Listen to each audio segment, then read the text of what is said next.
주님께서 여러분과 함께 요한이 전한 거룩한 복음입니다.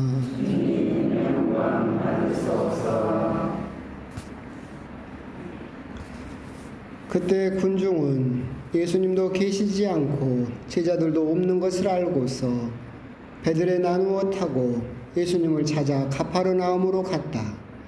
그들은 호수 건너편에서 예수님을 찾아내고 랍비 언제 이곳에 오셨습니까? 하고 물었다.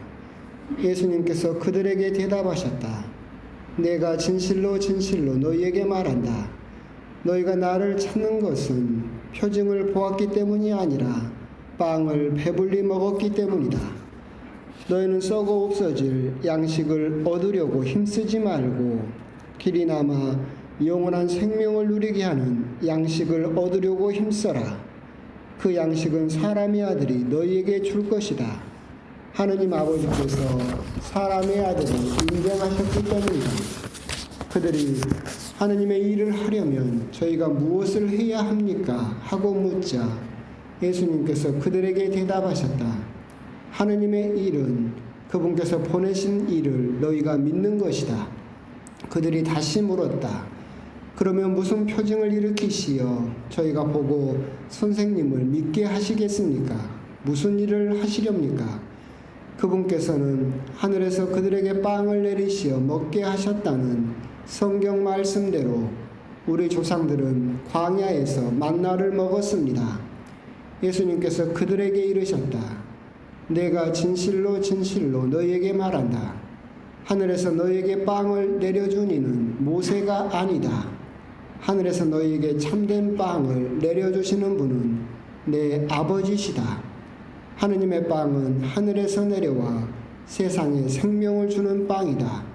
그들이 예수님께 선생님, 그 빵을 늘 저희에게 주십시오 하자 예수님께서 그들에게 이르셨다. 내가 생명의 빵이다. 나에게 오는 사람은 결코 배고프지 않을 것이며 나를 믿는 사람은 결코 목마르지 않을 것이다. 주님의 말씀입니다.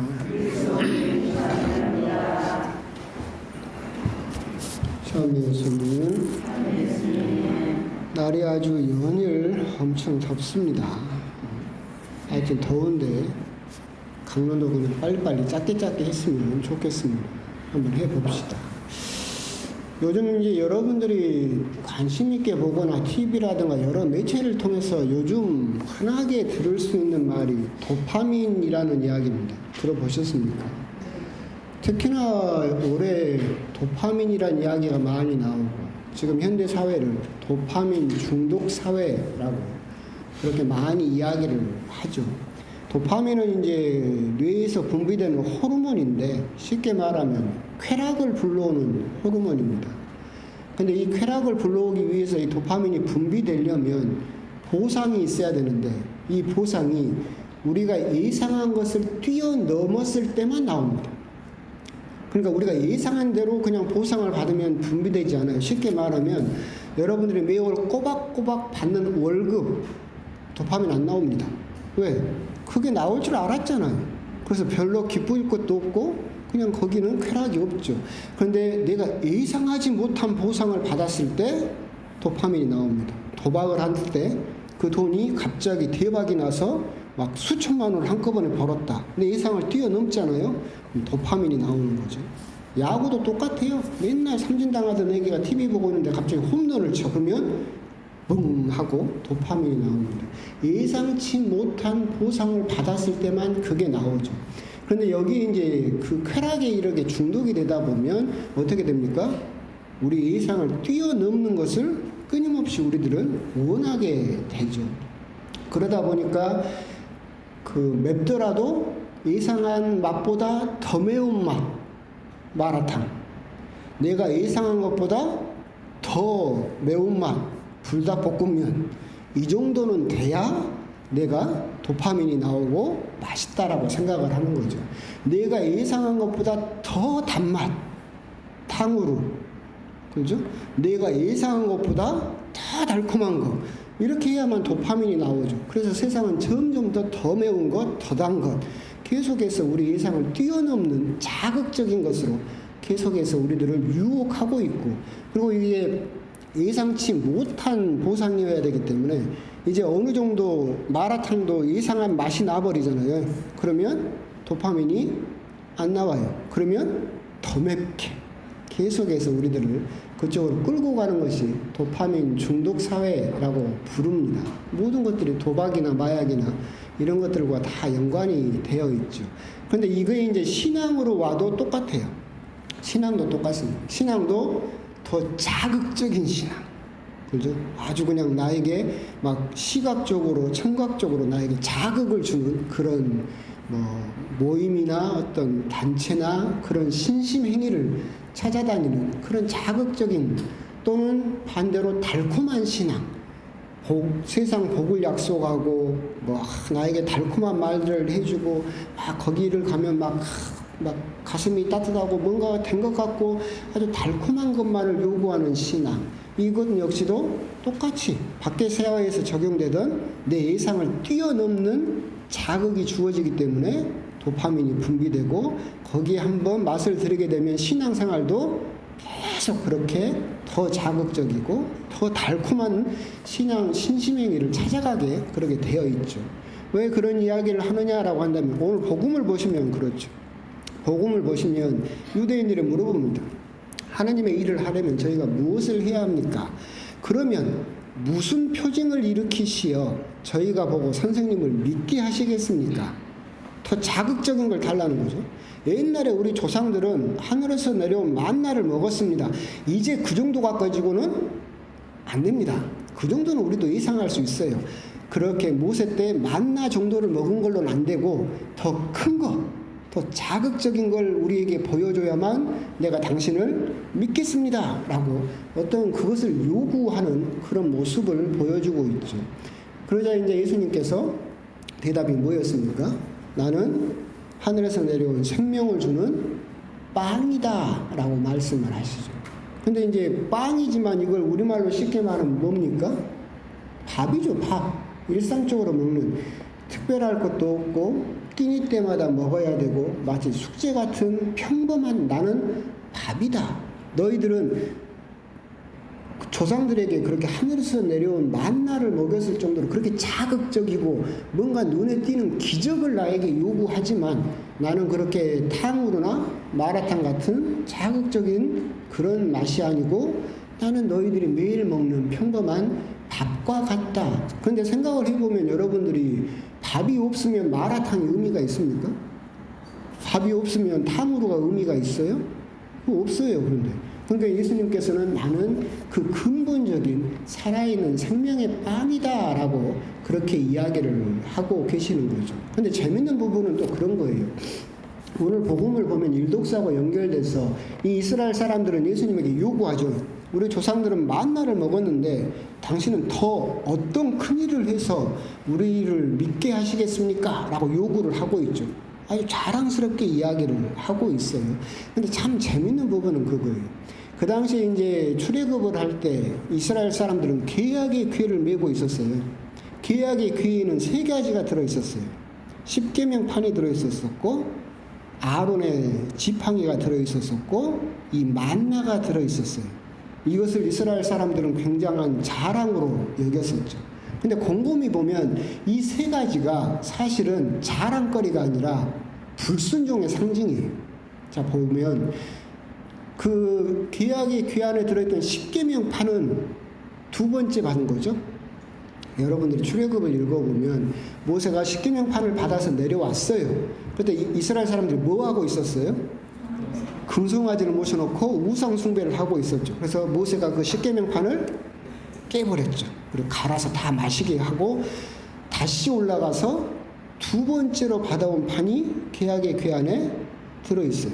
이 십계명판 안에, 그 계약의 궤 안에 들어있는 십계명이 이스라엘 사람들한테는 자랑일지는 모르지만 곰곰이 보면 너희들이 받았던 첫 번째 십계명을 거부했던 불순종의 상징이죠.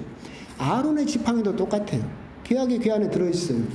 사죄했던 아론의 지팡이에서 나무 잎이 열리고 자두가 열렸거든요. 자랑거리로 생각을 하지만 이건 역시도 불순종의 상징이에요. 왜 그러느냐라고 한다면 그 당시에 또 출애굽을 할 때 다른 사람들이 모세에게 항의를 하죠. 왜 니들만 사죄를 하고 니들만 하나님께 애언을 받느냐, 우리도 좀 하자라고 대들죠. 그래서 하느님이 명령하시기를 12 족장의 지팡이를 쫙 심어라. 그리고 다음날 봤더니 오직 아론의 지팡이에서만 이파리가 나고 거기서 자두가 열렸다라고 되어 있고, 하느님께서 아론의 집안을 사제로 임명하셨다라는 것을 증거하는, 이스라엘 사람들은 그걸 자랑스럽게 생각을 하지만 거꾸로 생각을 해보면 아론의 지팡이도 뭐예요? 이스라엘 사람들이 대들었던 증거죠. 만나 역시도 똑같죠. 오늘 일독서에 나온 그 만나의 뜻은 이게 뭔가, 이게 무엇인가 라는 뜻인데, 하늘에서 그렇게 흰 가루가 내려와서 그걸 가지고 빵을 만들어서 먹었다, 자랑스럽게 이야기를 하죠. 근데 이 사건도 보면 이집트에서 탈출한 지 한 달 반밖에 안 됐어요. 한 달 반 만에 이스라엘 사람들은 어떻게 하는 거예요? 못 살겠다, 굶어 죽겠다, 니들은 우리들을 데리고 와서 이집트에서 노예 생활 하던 때는 생각 안 하고, 그때는 불가마 옆에서 고기라도 얻어먹을 수 있었는데 여기서 굶어 죽게 생겼다라고 대드는 결과죠. 반항의 증거가 만나였어요. 이스라엘 사람들이 굶어 죽겠다고 반항하고 대드니까 하늘에서 내려온 그 가루가 바로 만나였죠. 이스라엘 사람들은 지금은 자기들이 자랑스럽게 하늘에서 만나를 내려주셔서 먹었습니다라고 이야기를 하고 있지만, 곰곰이 따져보면 만나는 이스라엘 사람들이 이집트 노예에서 탈출한 지 한 달 반 만에 하느님께 대든 불순종의 상징이었죠. 근데 예수님께서는 이 만나 대신 뭘 주겠다고 하시는 거예요? 생명의 빵을 주겠다. 먹고도 죽어간 그런 불순종의 상징인 만나가 아니라 너희들을 영원히 살게 하는 생명의 빵을 주겠다라고 예수님께서 약속을 하시죠. 근데 이 부분에서 저는 이렇게 곰곰이 생각을 해봤으면 좋겠어요.